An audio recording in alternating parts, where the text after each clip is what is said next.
పోయిన వారం ఏం నేర్చుకున్నామన్నా అంటే వారం వారం మనము ఇట్లా గుర్తు చేసుకోవడం ద్వారా మనకి ఏమవుతుందంటే మర్చిపోకోకుండా కొంచెం మన మైండ్ కూడా మెచ్యూర్ అవుతుంది, కొంచెం ఆ జ్ఞాపశక్తి పెరుగుతుంది, ఆలోచన శక్తి మనకు వస్తుంది. ఆలోచన చేస్తే పోయిన వారం ఏం చెప్పుకున్నాము అన్నప్పుడు విశ్వాసం గురించి నేర్చుకున్నాము. దేవునికి ఇష్టడుగా ఉండాలి అని అంటే ఖచ్చితంగా మనము విశ్వాసం గలవారిగా ఉండాలి అని. ఆ విశ్వాసము ఎలా ఉండాలి అంటే పూర్వం మన పితరులు అనగా అబ్రహాము, నోవాహు ఎలా ఉన్నారో విశ్వాసంలో అలా మనం ఉండాలి అని నేర్చుకున్నాము. అయితే ఈరోజు మనము ఒక సంఘటన మనం జ్ఞాపకం చేసుకొని తెలుసుకుందాం విశ్వాసం గురించి. అదే విశ్వాసం గురించే కొంతమందిని మనము చూసుకున్నాం. చూడండి, ఇంకో అంశంలోకి పోయే ముందుగా మనం మొదటగా మాట్లాడుకున్నప్పుడు ఏంటనంటే మనం ఏం చదువుకుంటున్నాం, ఇప్పుడు ఏం చదువుకుంటున్నాం మనము, దీని పేరు ఏం పేరు? బైబిల్. ఈ బైబిల్ ఎప్పుడు పుట్టింది, ఎలా పుట్టింది అనేటువంటి పురోగతులు మనకు తెలిసి ఉండాలి. మొదటిగా ఇది దైవికమైనటువంటి గ్రంథం అని మనం తెలుసుకొని ఉండాలి. ఈ యొక్క వాక్యాన్ని మనం చదువుకుంటున్నప్పుడు మనం ఏమని ఆలోచన చేయాలి అని అంటే, మన మైండ్ ఎలా ఉండాలి అని అంటే దేవుడు మనతో మాట్లాడుతున్నాడు అనేది మనకు తెలిసి ఉండాలి. మొదటిగా చాలా మంది లోకస్తులు ఏమనుకుంటున్నారంటే దీని విషయమై ఇది ఒక ఒక పురాతనమైనటువంటి గ్రంథము. అంటే ఇప్పుడు ఒక లైబ్రరీలోకి వెళ్ళినప్పుడు లైబ్రరీలో మనకి ఏం కనబడతాయి అంటే, గ్రంథాలయంలో లైబ్రరీలలో మనకి ఏం కనబడుతుంటాయి, ఒక థామస్ ఎల్సన్ వాళ్ళు కొంతమంది పెద్ద పెద్ద శాస్త్రవేత్తలు రాసినటువంటి బుక్కులు ఉంటాయి. కొంతమంది పురోగతి శాస్త్రులు రాసినటువంటి గొప్ప గొప్ప పుస్తకాలు ఉంటాయి. కొంతమంది సైకాలజీకి సంబంధించిన పుస్తకాలు రాసిన వాళ్ళు ఉంటాయి. ఇలాగూ ఆ పుస్తకాల వల్లే బైబిల్ కూడా ఒక పుస్తకములే. ఇది కూడా పాతకాలంలో ఎవరో జరిగినటువంటి విషయాలు ఇక్కడ చెప్తూ ఉంటున్నారు. ఈ బైబిల్ అనేది మంచి పుస్తకమే, ఇది కూడా ఒక ఓల్డ్ పుస్తకమేలే, ఒక శాస్త్రమైనటువంటి గ్రంథమేలే అనుకుంటూ ఉంటున్నారు. కానీ ఇది దేవుని యొక్క గ్రంథం అనేది ఎవరికి అర్థం కావడం లేదు, అంటే కొట్టి పడేస్తూ ఉంటున్నారు. నిజానికి ఇది వాళ్ళు అనుకుంటున్నటువంటి శాస్త్రీయమైన పురోగతిలో అంటే ప్రాచీన కాలమైనటువంటి గ్రంథం అయినప్పటికీ కూడా ఇది రాబోతున్నటువంటి ఇంకా రాబోతున్న వేల యుగాలకు కూడా ఇది చెప్పగలిగేటువంటి జ్ఞానం ఇందులో ఉంది. అంటే ఎప్పుడో జరిగిపోయిన అంశాలు ఇక్కడ ఉన్నాయని మనం ఆలోచన చేసుకోకూడదు. ఇంకా రాబోతున్నటువంటి తరానికి కూడా అనేకమైన ప్రశ్నలకు కూడా ఇక్కడ సమాధానం ఉంది ఈ బైబిల్ నందు అని మనము అర్థం చేసుకుంటూ ఈ వాక్యాన్ని మనం వింటూ పోదాం. చూడండి, బైబిల్ గ్రంథాన్ని మనం అర్థం చేసుకుంటూ ముందుకెళ్తున్నప్పుడు మనకు దీన్ని నమ్ముటకు మనకు ఏమి కావాలి అని అంటే, మొదటిగా మనకు ఏం కావాలి, బైబిల్ గ్రంథాన్ని నమ్ముటకు విశ్వాసం అనేది ఉండాలి. ఎందుకంటే ఒకవేళ విశ్వాసం లేకపోతే మనం ఈ గ్రంథాన్ని మనము కొట్టిపడేస్తాం. ఎలాగంటే ఏదో మంచి విశేషమైనటువంటి మాటలు చెప్పాడు, ఇది బాగానే ఉంది అని అనుకొని వెళ్ళిపోతామే, కానీ ఆ తర్వాత దీని గురించి ఆలోచన చేయం. కానీ మనం ఆలోచన చేయాలి విషయం ఏంటంటే, ఇది దేవుని యొక్క గ్రంథము, దేవుడు మనతో మాట్లాడుతున్నటువంటి గ్రంథము. ఇది ఎలా కలిగింది అన్నప్పుడు మనం తిమోతి పత్రికలు చూసుకోవచ్చు, పేతురు పత్రికలు చూసుకోవచ్చు. ఇది దైవ ఆవేశం వలన కలిగింది, ద బ్రీతింగ్ ఆఫ్ గాడ్ అంటారు. అంటే దేవుడు శ్వాసిస్తే ఎలా ఉంటది, ఇలా దేవుని యొక్క శ్వాసలోంచి పుట్టిందంట ఈ బైబిల్. అంటే దేవుడు ఆ శ్వాసలో నుంచి, ఆ శ్వాస ద్వారా ఈ బైబిల్ గ్రంథం కలిగిందనమాట. ఆ శ్వాస అనేది ఆనాడు ప్రవక్తలకు దేవుడు అలా పరిశుద్ధాత్మ ద్వారా ఇస్తే వాళ్ళు ఈ గ్రంథాన్ని రాసేశారంట. దైవావేశం కలిగినటువంటి ప్రతి లేఖనము అంటే ఇది దైవ ఆవేశం వలన, దేవుని యొక్క ఆవేశం వలన కలిగినటువంటి లేఖనాలు ఇవన్నీ కూడా. ఇవి మనము నమ్ముటకు సిద్ధపడి ఉండాలి. ఇక మళ్ళా మనం మొదటి గురించి ఆలోచన చేసుకుంటే, దేవుడు ఉన్నాడు అని మనం నమ్మాల్సినటువంటి అవసరం ఉన్నదా లేదా ప్రియులారా? అనా దేవుడు ఉన్నాడని మనం నమ్మాల్సినటువంటి అవసరం ఉంది. ఎందుకంటే ఎవరైనా సరే దేవుడు అనేటువంటి ఆయన ఉన్నాడని నమ్మాలి. నమ్మి ఆయన దగ్గరకు వచ్చి ప్రతివానికి కూడా దేవుడు ఎవరికి కూడా తీసివేయకోకుండా కావాల్సిన ఫలములు ఇస్తానన్నాడు. పోయిన వారం నేర్చుకున్నాం. దేవుని దగ్గరకు వచ్చేవాడు ఆయన ఉన్నాడని విశ్వసించాలి. ఆయన దగ్గరకు వచ్చి ప్రతివానికి ఆయన ఏదైనా దయచేస్తాడని నమ్మాలి అని మనం నేర్చుకోవాలి. అంటే దేవుడు ఉన్నాడని మనము నమ్ముతున్నప్పుడు దేవుని గ్రంథాన్ని మనము కూడా ఖచ్చితంగా నమ్మాలి. ఎందుకు అని క్వశ్చన్ రావాలి మనకు. ఎందుకు మనము దేవుని యొక్క గ్రంథాన్ని ఖచ్చితంగా నమ్మాలి? ఇట్ మీన్స్ బైబిల్ని మనం ఎందుకు నమ్మాలి అని అంటే, బైబిల్లో దేవుని యొక్క మాటలు చాలా క్లియర్ గా ఉన్నాయి. అంటే కప్పిపుచ్చుకోవడానికి ఆ విధంగా లేదు. అంటే దొంగ సాకులు చెప్పుకుంటూ ఉండేదానికి బైబిల్ ఆ విధమైన లేదు. ఎలా ఉన్నదంటే, ఒక వచనాన్ని మనం పోయిన వారమే చదువుకున్నాం. దేవుడు ఉన్నాడని మనము నమ్మాలి. అంటే చూడకపోయినా కూడా మనము దేవుడు ఉన్నాడని నమ్మాలి అన్నప్పుడు అందులో మనకు ప్రశ్న రావచ్చు. ఎలాంటి ప్రశ్న? పిచ్చోళ్ళలాగా వాడేదో నేర్చుకొని నాకు చెప్తున్నాడు దేవుడు లేడని, అంటే దేవుడిని చూడకపోయినా దేవుడు ఉన్నాడని నమ్మడమే విశ్వాసం అని మనల్ని విశ్వాసంలో కూర్చుతున్నాడు. అంటే ఒక రకమైనటువంటి ఏదో వాడికి తెలిసిన బోధ వాడికి బోధిస్తూ ఉన్నాడు. ఆ విశ్వాసంలో ఎదగడానికి చూడకపోయినా నమ్మాలి అని చెప్తూ ఉన్నాడు. అదంతా మాకు తెలుసు కదా అని. కానీ అక్కడ దేవుడు ఏమని చెప్పాడు అనేది కూడా చూశాం. విశ్వాసం అంటే దేవుడు అనేటువంటి ఆయనను మనం చూడకపోయినా, ఆయన సంగతులను మనము చూడకపోయినా, అదృశ్యమైన వాటిని కూడా ఉన్నాయని నమ్ముతూ మనం ముందుకు వెళ్ళాలి. కానీ దేవుడు ఏం చేస్తున్నాడు అంటే అక్కడ ఆయన ఉన్నాడని రుజువులు కూడా చూపించాడు. అంతే కదా, అలా కొట్టివేయలేదు దేవుడు. నేను ఉన్నాను, మీరు కావాలంటే రుజువు చూడండి అన్నాడు. మనం కీర్తనలు 19వ కీర్తన చదివినప్పుడు అక్కడ ఈ విధంగా ఉంటది. ఆకాశము ఆయన చేతి పనిని ప్రచురపరుస్తున్నవి, అంతరిక్షము ఆయన ఉన్నాడని తెలుపుతూ ఉన్నవి అని ఒక మాట ఉంటది అక్కడ. కీర్తనల గ్రంథం చూడండి, బైబిల్ సెల్లులో ఉంటే ఒకవేళ చూసుకోండి.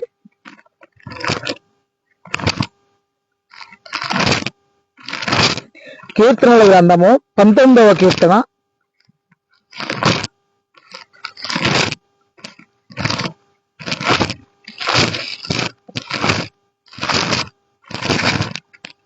19వ కీర్తన మొదటి వచనం.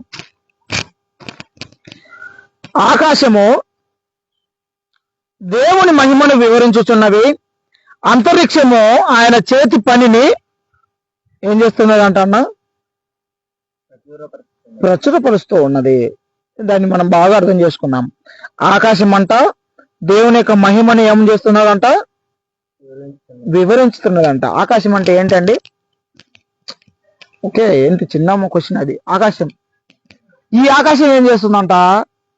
దేవుని యొక్క మహిమను వివరించుతున్నది. ఎలాగూ వివరించుతున్నది అంటే అది నోటి ద్వారా మాట్లాడడం లేదు, కానీ అది ఏం చెప్తున్నది అంటే, ఆకాశము చూడండి నేను ఇంత అందంగా ఉన్నాను, నన్ను తయారు చేసినటువంటి వాడు ఒకడు ఉన్నాడు అని చెప్తూ ఉన్నది. అంతే కదా, ఆకాశము దేవుని యొక్క మహిమను వివరించుతూ ఉన్నది, అంతరిక్షము ఆయన చేతి పనిని ప్రచురపరుస్తూ ఉన్నది, ప్రచురం చేస్తున్నది. ప్రచురం అంటే ఎలాగూ? ఇప్పుడు నేను ఎలా ప్రచురిస్తున్నా? నోటి ద్వారా మాట్లాడుతున్నా, ఇది ఇట్లా చేతి ద్వారా చూపిస్తూ నోటి ద్వారా మాట్లాడుతూ దేవుడు ఉన్నాడు, దేవుడిని విశ్వసించండి అని ఎలా అయితే నేను ప్రచురిస్తున్నానో, ఎలా అయితే నేను ప్రకటిస్తూ ఉన్నానో, ఎలా అయితే నేను మహిమపరుస్తూ ఆయన చూపిస్తూ ఉన్నానో, అలాగే ఆకాశము కూడా అంతరిక్షము కూడా ఏం చేస్తున్నదంట? ఇప్పుడు ఆయన గురించి మనకు తెలుపుతూ ఉన్నది. తెలుపుతున్నా? నిజంగానే తెలుపుతున్నదా లేదా? గమనించినానా? దేవుని యొక్క మహిమను ఆకాశము అంతరిక్షము తెలుపుతున్నదా, తెలుపట్లేదా?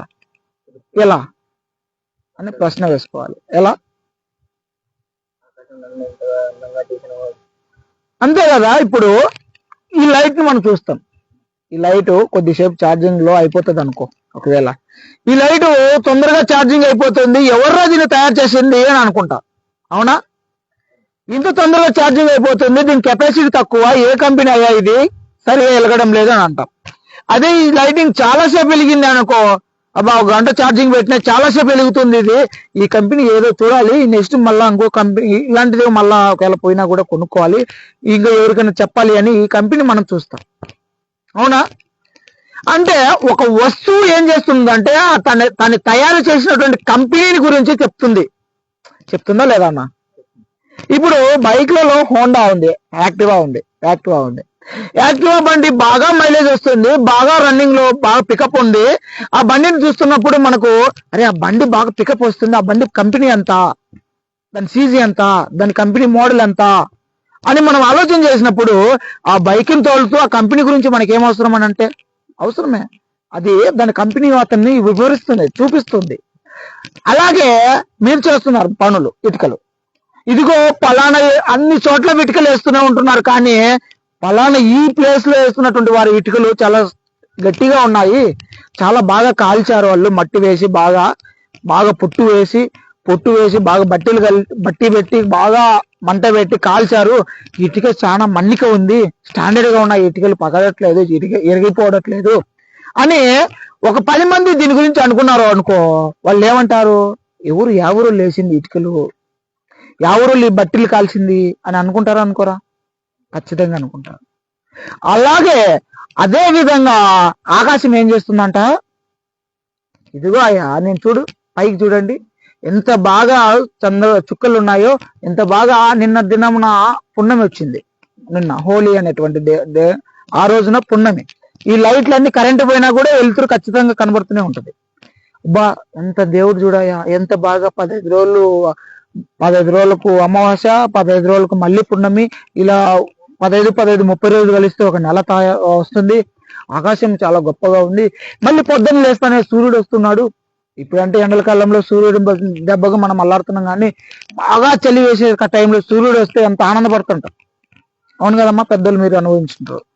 ఇలా మనం ఆలోచన చేసుకుంటే ఈ సృష్టి ఏం చేస్తుందంట, దేవుని గురించి ఈ సృష్టి ఏం చేస్తుందంట, వివరిస్తూ ఉన్నది, ప్రచురిస్తూనే ఉన్నది. చూడండి ఆ వచనము, ఆకాశము దేవుని మహిమను వివరిస్తూ ఉన్నది, అంతరిక్షము ఆయన చేతి పనిని ప్రచురపరుస్తున్నది.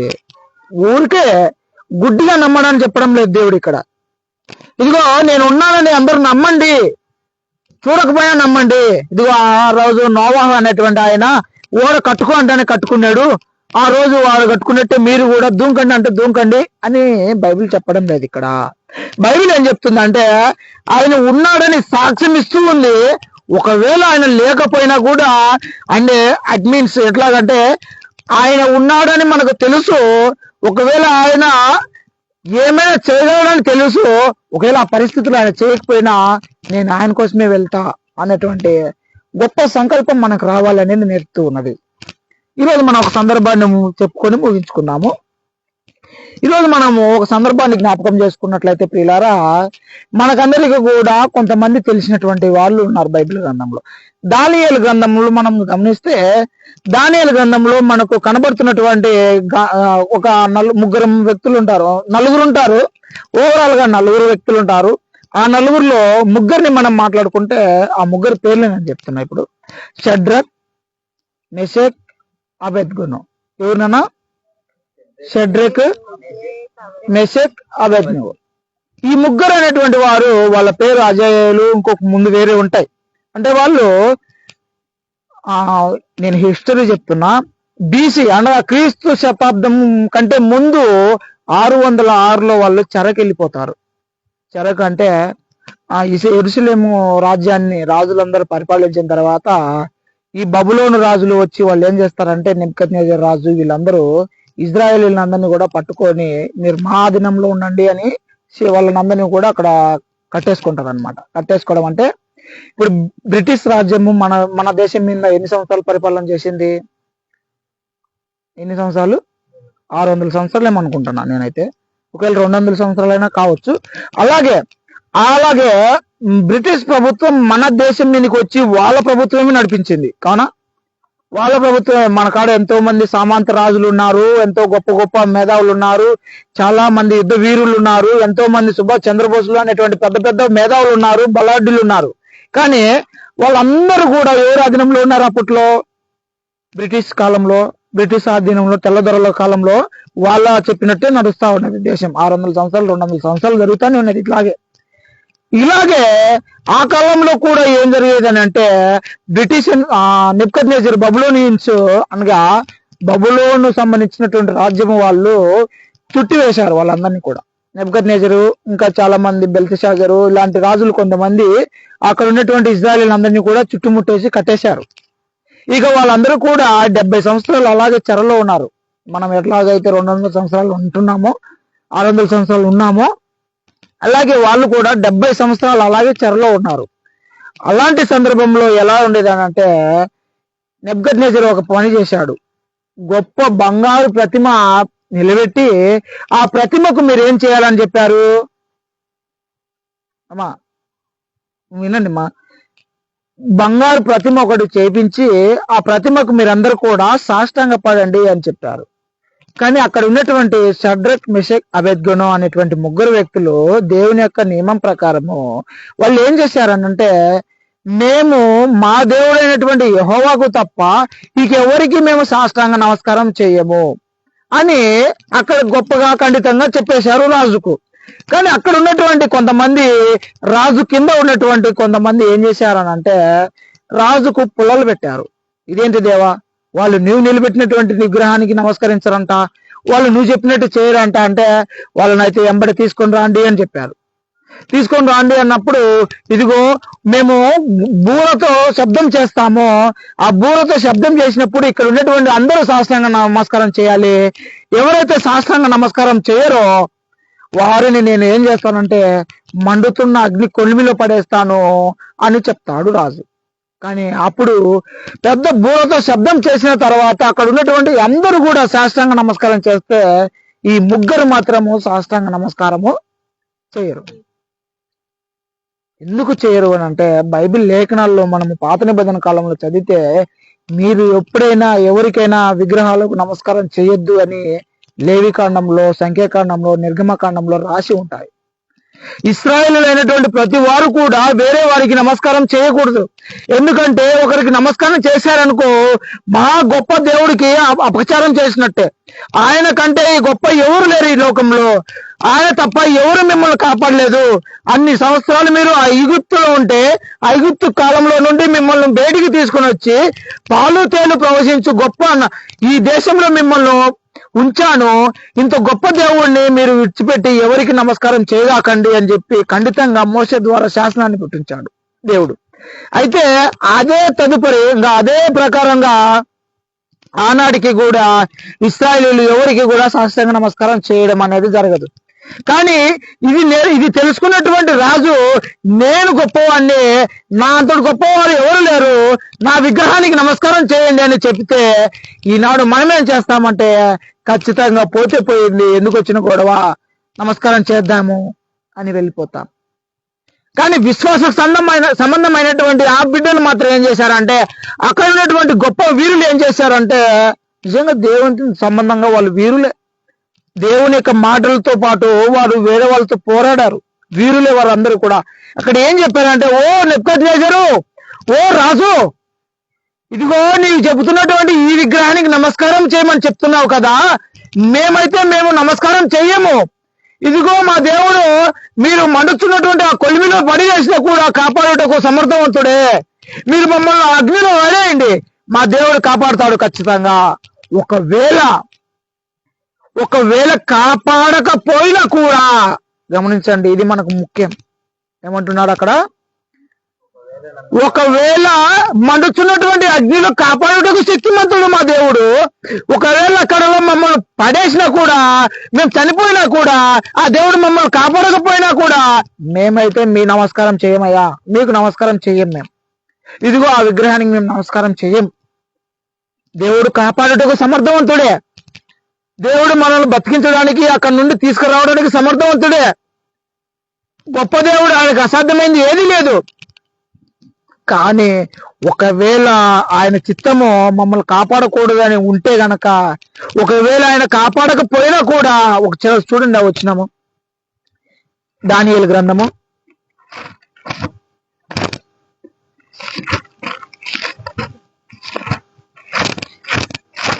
దానియేలు గ్రంథాన్ని మనం చదువుకున్నప్పుడు 4వ అధ్యాయము దానియేలు గ్రంథము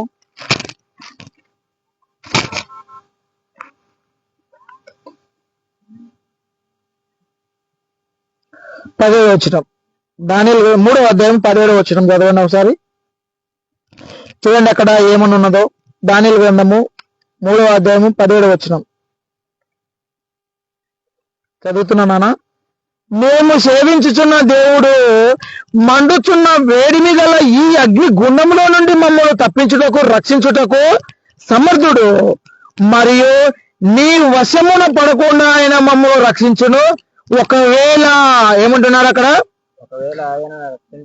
ఒకవేళ ఆయన రక్షింపకపోయినను రాజా నీ దేవతలను మేము పూజింపమనియో నీవు నిలవబెట్టించిన బంగారు ప్రతిమకు నమస్కరింపమనియో తెలుసుకునుమో.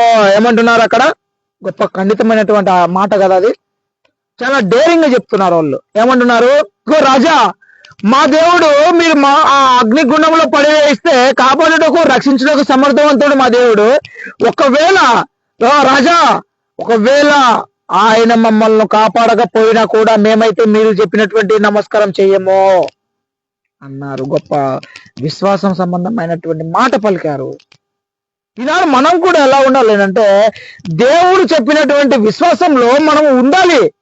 ఇదిగో దేవుడు లేడు అని మనకు నమ్మకూడదు. దేవుడు అనేటువంటి ఆయన ఉన్నాడు నమ్మండి. ఎవరైనా ఎందుకు నమ్మాలి, ఎలా నమ్మాలి అని అంటే దేవుడు ఉన్నాడని ఈ సృష్టి మనకు బోధిస్తా ఉంది. ఆలోచన చేయండి. మీరు ఒంటరిగా కూర్చొని ఉన్నప్పుడు బాగా ఆలోచన చేయండి. ఎవరిని పట్టించుకోకుండా నిజమేనా దేవుడు అనేటువంటి ఆయన ఉన్నాడా లేడా, నిజంగా దేవుడు ఉన్నాడా, దేవుడు కంటికి కనిపించలేదు కదా, ఉన్నాడు అసలు అని ఆలోచన చేసినప్పుడు ఈ మాటలు చేర్చుకోండి.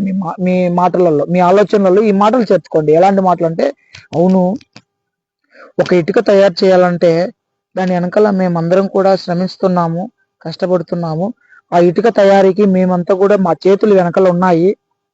ఇదిగో ఈ సృష్టి అంతటి కూడా తయారు చేయాలంటే ఖచ్చితంగా దేవుడు అనేటువంటి ఆయన ఉండాలి కదా.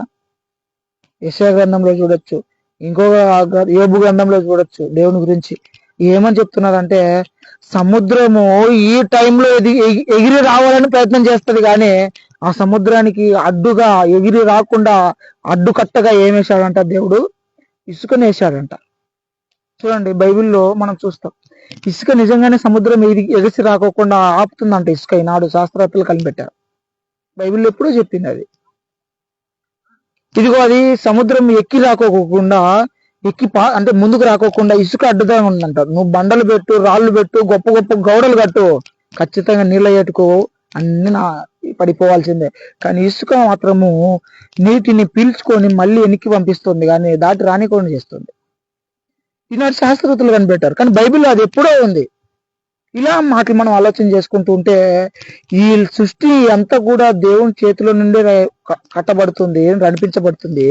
ఇంత గొప్ప దేవుడు మనకు తోడుగా ఉంటాడా ఖచ్చితంగా అని ఆలోచన చేస్తే ఇలాంటి ఉదాహరణలు, ఇలాంటి మాటలు మనకు చాలా విశ్వాసాన్ని ఇంకా పురిగొల్పేలాగా ఉంటాయి.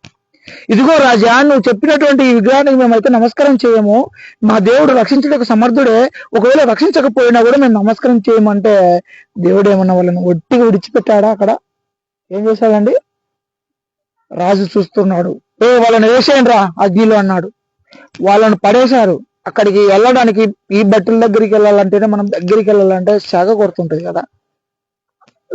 అక్కడ అగ్నిగుండం ఎలా ఉన్నదంటే అప్పటికి మండుతున్న దానికంటూ 7 ఇంతలు చేశారంట. ఇంకా మంట అంటే 7 times ఇంకా ఎక్కువ చేశారు దాన్ని. ఇక దాని దగ్గరికి వెళ్ళడానికి పక్కన బట్టలు తీసుకుని వెళ్తుంటేనే వాళ్ళే అల్లాడుతున్నారంట వెళ్ళడానికి. అలా వెళ్తూ ఉంటే వీళ్ళు మాత్రం అగ్నిగుండంలో పడివేయబడ్డారు. పడివేయబడితే రాజుకు ఎంతమంది కనబడుతున్నారంట లోపల? 4 కనబడుతున్నారు. 3 పడేసింది అక్కడ. దానియేలును మినహాయించి 3, షడ్రక్ మెషక్ అబేద్గోను అని 3 అగ్నిగుండంలో పడేస్తే అక్కడ రాజుకు ఎంతమంది కనబడుతున్నారంట చూడండి. వచ్చిన చదివినప్పుడు చూడండి 27వ వచనంలో, 25వ వచనము, 3వ అధ్యాయం 25వ వచనం. అందుకు రాజు, నేను 4 మనుషులను బంధకములు లేక అగ్నిలో సంచరించుట చూచుతున్నాను, వారికి హాని ఏమీ కలగలేదు. 4వ వాని రూపము దేవతల రూపమును పోలినదని వారికి ప్రత్యుత్తరం ఇచ్చెను. 24 నుంచి చదివితే, రాజుకు నెబుకద్నెజరు ఆశ్చర్యపడి తీవ్రముగా లేచి, మేము 3 మనుషులను బంధించి ఈ అగ్నిలో వేస్తుమే కదా అని తన మంత్రులను అడిగెను. అందుకు వారు రాజా సత్యమే అని రాజుతో ప్రత్యుత్తరం ఇచ్చిరి. ఏమంటున్నారు ఇక్కడ? ఇదేమి నేను వేసింది మన 3 కదా, అక్కడ 4 కనబడుతున్నారు ఏంటి? 3 వేసింది అని అంటే అక్కడ ఉన్నటువంటి మంత్రులు ఏం చెప్తున్నారు? నువ్వు చెప్పేది సత్యమే రాజా, అంటే నువ్వు మాట్లాడి నిజమే కదా, అక్కడ నలుగురిని కాదు మనం ముగ్గురిని వేసాం కదా, మరి నలుగురు కనబడుతున్నారు ఏంటని అక్కడ ఉన్నటువంటి వారందరూ కూడా అంటున్నారు. అప్పుడు రాజు ఏమని చూస్తున్నాడంటే ఆ 4వ వాని రూపం ఎలా ఉన్నదంట, దేవదూతల రూపంలా ఉన్నదంట. అంటే చూడండి, గొప్ప దేవుడు తన బిడ్డలను కాపాడడానికి ఈ లోకంలోకి వచ్చి ఆ ఆ అగ్నిగుండంలో నుండి తన ప్రియులను అనగా తన ఎందు భయభక్తులు కలిగినటువంటి వారిని, తన ఎందు విశ్వసించినటువంటి వారిని కాపాడుటకు ఆయనే వచ్చి అక్కడ ఉన్నటువంటి వారిని కాపాడుకొని, చూడండి ఇంకా చదువుకుంటూ వస్తే వారి ఒంటికి అగ్ని వాసన కూడా తగలేదంట. అంటే ఇప్పుడు మనం ఏదైనా కట్ట కాల్చిన గుడ్డ ఆ బట్ట తీసుకెళ్ళి అక్కడ కాల్చిన అగ్ని వాసన వస్తూ ఉంటది. అగ్ని వాసన వాళ్ళకి అంటకుండా, వాళ్ళ ఎంట్రుకలు కూడా కాలకోకుండా వారిని బయటికి నడిపించాడు గొప్ప దేవుడు.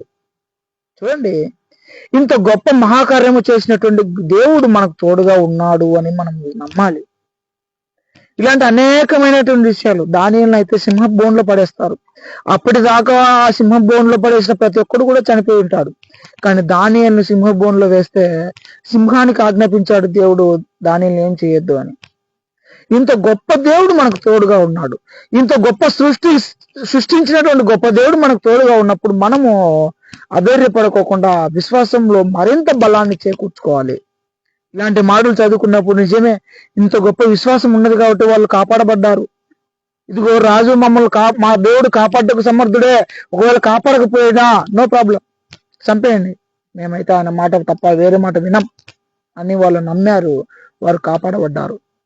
ఇంకా చదువుకుంటూ వస్తే అన్యుడైనటువంటి ఆ రాజు నెబుకద్నెజర్ రాజు ఏమంటాడంటే, నిజమే ఈయన దేవుడే నిజమైనటువంటి దేవుడు అని చెప్పి ఆయనే వచ్చి సాష్టాంగ పడతాడు అక్కడ వాళ్ళకు. దేవుణ్ణి ఆ అన్నే రాజు అంటే వేరే రాజు, వేరే అంటే వేరే దేశపు రాజు, వేరే మతస్థుడు, ఆయన నెబుకద్నెజర్ రాజు, వేరే దేశానికి రాజు. దేవుడు అనేటువంటి ఆయన, ఈ యెహోవా దేవుడు అనేటువంటి ఆయన ఆయనకు పెద్దగా తెలియదు. ఆయనను ఆ సందర్భాన్ని బట్టి దేవునికి సాష్టాంగపడి నమస్కారం చేస్తాడు, గొప్పగా మెచ్చుకుంటాడు దేవుణ్ణి. ఇలా మనం కూడా దేవుణ్ణి మెచ్చుకునే స్థితికి మనం తీసుకువెళ్ళాలి. ఇప్పుడు ఆ ముగ్గురు విశ్వాసంలో ఉంటేనే ఏం జరిగింది అక్కడ, వేరే వాడు కూడా దేవుని ఎరగని వాడు కూడా దేవుని స్తుతించాడు. కావున మనం కూడా మన చుట్టుపక్కల ఉన్నటువంటి వారందరినీ కూడా ప్రేరేపించడానికి ప్రయత్నం చేయాలి. అంటే మనం కూడా దేవుని యందు విశ్వసించి చూపించి ఆ విశ్వాసంలో ఇతరులకు మనం మాదిరిగా ఉంటే ఆ వేరే వాళ్ళు కూడా దేవుని స్తుతించడానికి అవకాశం ఉంది. పిల్లారా, నీ వలన నువ్వు దేవుని స్తుతిస్తావు, నీ వలన వేరే వాళ్ళు కూడా దేవుని స్తుతిస్తారు. అంత గొప్ప పనిలో మనం ఉండాలని కోరుకుంటూ ఈ కొద్ది మాటల ద్వారా మనల్ని మనం హెచ్చరించుకున్నాము. అందరికి వందనాలు తెలియజేస్తున్నాం. అన్నాలండి, ప్రార్థన చేసుకుందాము.